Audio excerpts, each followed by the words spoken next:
रायजो नाङैनो दुलाराय बर' फरायसा आफादनि मोनसे गोख्रों थांखि। मोजां लामाथिं दावगालांहोनायनि थाखाय फरायसा फरायसुलिफोरनि थाखाय मिरु रोंगौथि आनजाद खुंदों।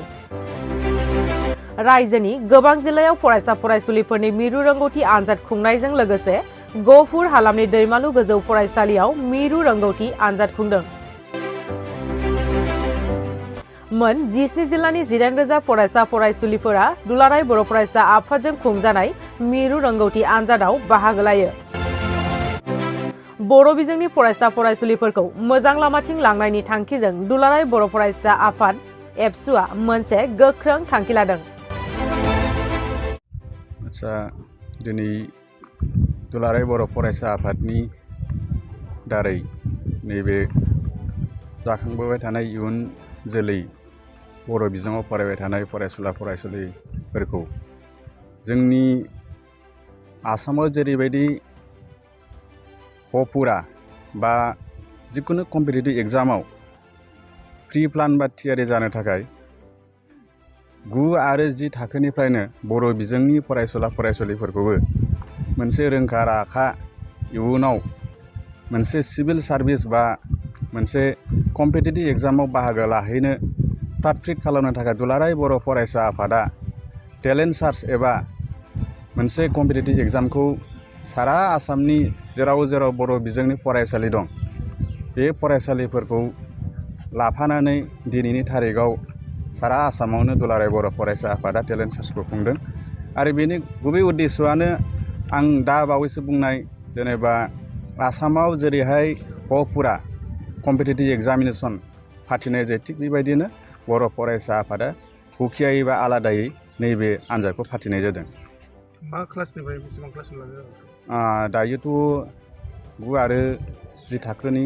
फरायसाफोरखौ लानानै बे आनजादखौ खुंनाय जादों। बेवहाय गंबैसे फरायसालि सरजाबनानै बे हाबाफारिखौ लानाय जादों? आं मिथिनायाव दाथ' आङो नैबे आनजादनि सासे सुपारभाइजार एबा नायदिंगिरि हिसाबै बिबान मोनदों। दायो गुबैयै दैमालु बर' हाइ स्कुल, माइदांस्रि बर' हाइ स्कुल आरो खाथियाव थानाय UN बड' नेसनेल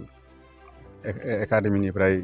बेयाव फरायसुलिफोर दंफैयो आरो गंथाम गुबैयै। दानि जौगाफुनाय फरायसुला फरायसुलि बिथांमोनखौ मा खावलायहरनो सानो, मा मेसेज हरनो सानो? आं बेखौनो बुंनो सानो जे दायो जाय फरायसुला फरायसुलिफ्रा 9 आरो 10 थाखोआव फरायबाय थादों बा बिनि अनगायैबो जायफ्रा माने जाखांबोबाय थानाय फरायसुला फरायसुलिफोर बिथांमोनखौ आङो खावलायनो सानोदि जोङो इयुनाव मोनसे कम्पिटिटिभ एग्जाम होनोब्ला उन्दैनिफ्रायनो बेबायदि कम्पिटिटिभ एग्जामफ्राव माने एपियार जानांगौ। आरो बे एपियार जानायनि सिगाङो जोङो गोबां बिजाबफोर फरायनांगौ। जेरै माने GK जोङो माखासे बाजाराव बा बुक स्टलाव बा बिजाब बाख्रियाव बा लाइब्रेरियाव थांनानै जोङो माखासे गियाननि भान्डार बिजाबफोरखौ फरायहैनो नाजानांगौ उन्दैनिफ्रायनो। आरो माखासे दायो कारेन्ट बुक स्टलाव बा बिजाब बाख्रियाव बा लाइब्रेरियाव थांनानै जोङो माखासे गियाननि भान्डार बिजाबफोरखौ फरायहैनो नाजानांगौ उन्दैनिफ्रायनो। आरो माखासे दायो कारेन्ट एफेयार्स बिजाबफोर ओंखारो बेफोरखौ नायनांगौ, निउस पेपार फरायनांगौ बा TV नायनांगौ। बेफोरबायदि जुदि हुदाखौ खालामनानै लानो हायोबा निस्सय जोंनि गथ'फ्राबो इयुनाव माबा मोनसे कम्पिटिटिभ एग्जाम जुदि होनो थाङोब्ला माने साक्सेसफुल जानो हायो होननानै आङो फोथायो। मिरु रोंगौसा सानख' आनजाद 2022 सानजा गहपुर दख'रा दुलाराय बर' फरायसा आफादनि सिङावबो दिनै दैमालु गोजौ फरायसालियाव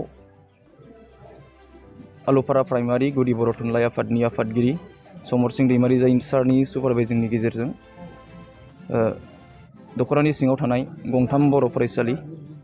दैमालु गोजौ फरायसालि, माइदांस्रि गोजौ फरायसालि आरो UN एकाडेमि दैमालुनि गासै 169 सा फरायसाफोरखौ लानानै मिरु रोंगौसा सानख' आनजाद 2022आ प्रेजेन्टआव जागासिनो। दा नैबे समाव दुलाराय बर' फरायसा आफादनि बड'फा उपेन्द्रनाथ ब्रह्मनि जा मिशन बर' जातिखौ मास्टाराइज खालामनायनि बे उद्देश्यजों गोलाव समनिफ्राय खुंबोबाय थानाय जा टेलेन्ट सार्च आनजाद बे टेलेन्ट सार्च आनजादा दिनैनि गेजेरावबो जोंनि गेजेराव मोजाङै मोजां फ्राय दान्दिसेनि गेजेराव जोबनानै थांसिगोन। आं नैबेखौ नोंथांमोननो मिथिहोबाय आरो बे समाव आङो नैबे खोथाखौ बुंबावनो सानदों जे जा टेलेन्ट सार्च आनजाद खुंफुंनाय बे खुंफुंनायाव दिनैनि गेजेराव जोंनि गेजेराव गोबांथा फरायसाफोर जा जोंनि हालामाव दङमोन बिथांमोना माने फरायसालियाव दङमोनब्लाबो एडमिसन हिसाबै बिथांमोना फरायसालियाव फरायोमोनब्लाबो गोबांसे जोंनि गेजेराव एबसेन्ट जादों जोङो खोब नाजासेयावबो बिथांमोनखौ मोनाखै दा बेफोरबायदि आनजादफोराव जिहेथु टेलेन्ट सार्चआ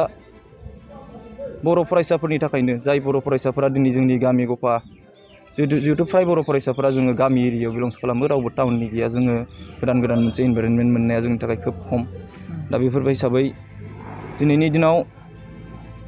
नैफोरबायदि टेलेन्ट सार्चनि गेजेरजों उनाव जिहेतु कम्पिटिटिभ एग्जाम्स बायदि मैया जिखुनु आनजादफोरनि थाखाय प्रिपारेसन बा माबा मोनसे प्रि प्लान खालामनायाव नैबे टेलेन्ट सार्चआ जोंना खोब मदद होयो बेनि थाखाय जोंनि पेरेन्टसफ्रा बे बेलायाव सिनसियार जानांगोन जे बिथांमोननि फिसा फिसौफोरा जाहाथे बेफोराव बाहागो लायो दा जोंनि गेजेराव जेसेबांसिम आंनि केलकुलेशन्स हालामाव थानाय गासै फरायसाफोरनि गैथाराबाबो 20% फरायसाफोरा दिनैनि दिनाव एबसेन्ट जायनोखि टेलेन्ट सार्चनि थाखाय इनरल खालामाखै दा बिथांमोनाबो जानायमोनब्ला खोब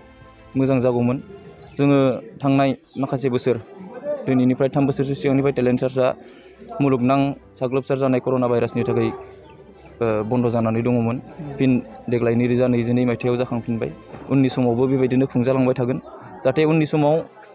आं जोंनि हालामनि साफ्रोम रायजो राजाफोरखौ बेनि गेजेरजों बेखौनो खावलायनो लुबैगोन नोंथांमोननि मिडियानि गेजेरजों जे माने जोंनि पेरेन्टसफ्रा बे बेलायाव सिनसियार जायो आरो गावनि फरायसाफोरखौ गावनि फिसाफोरखौ जाहाथे टेलेन्ट सार्चआव इनरल खालामहोनानै बेफोरबायदि